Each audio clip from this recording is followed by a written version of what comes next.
Since Vienna, Pinto had been writing poetry in German. He wrote in Bosnian too, but only about Sarajevo. He even tried to write in Spanish, but had always felt like his nonna was writing it, everything always sounding like an ancient proverb. Bonita de Miguel, corancico de Figel, casati veras el anijo milodiras, and so on. Whereas light is everywhere and nowhere, it exists, but never by itself, always a garment, just as God is knowable only in the imperfection of his creation. Even darkness is clothed in light. Light makes itself present by its own absence. We carry the darkness inside and return it to the light when we die. That could sound good in German. Im Inneren tragen wir das Licht, da wir, wann wir sterben, zurückgeben der Finsternis. He put the laudanum and lavender up on the shelf. The opiatic ease set in, slowly, like a deep breath, while he studied the floor smeared with shadows from letters in the window. Apotheke Pinto. He should finally get rid of all the silly herbs Padre Avram had bought from peasants and collected for decades. Padre had insisted that all that junk be moved from the old drogeria in the Charcia and put up alongside the actual medicine, which he had derisively called the patrajas. But moved though they may have been, all those obscure, old-fashioned herbs were now dry and dead. Their ancient, cumbersome Turkish names, Amber Kabugi, Bechturan, Loglaruhi, sticking out in the neat alphabetical order of the patrajas which Pinto had established after the move. He didn't even know what they were for, those magic herbs. In the old place, only Padre knew where to find things and what the principles of classification were.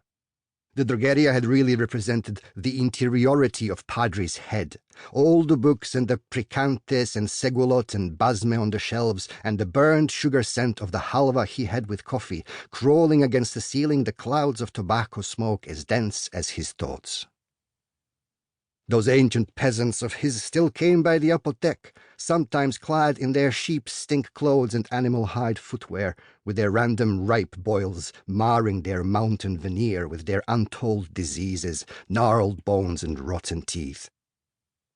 They'd enter and look around as if they'd just disembarked from a ramshackle time machine, disoriented by the camphor smell and the serene medicinal quiet in the marble floor, awed by Emperor Franz Joseph's Baroque Backenbart in the picture they could not fail to see.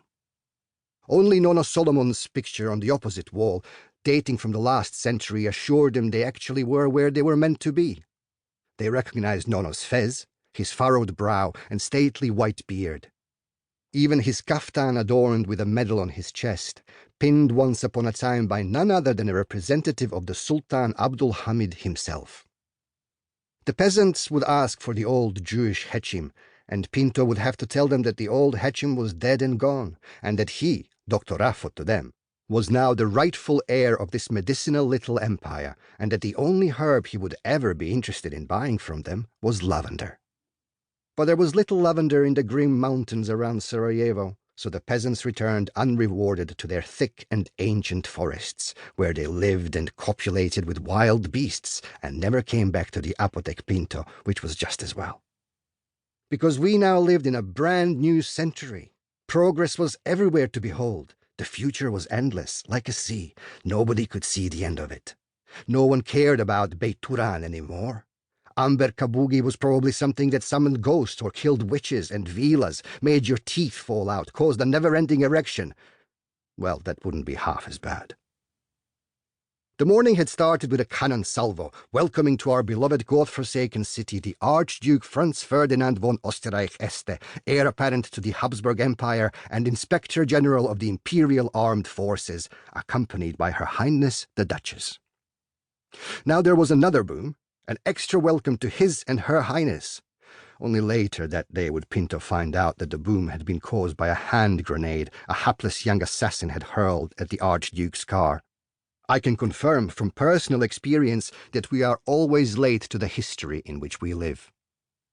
Across the street, Haji Bessim had hung the imperial banner above his tobacco shop as per governor's order, and presently stood under it, his thumbs stuck in the vest pockets, the top of his claret fez nearly touching the black and yellow rag with the stiff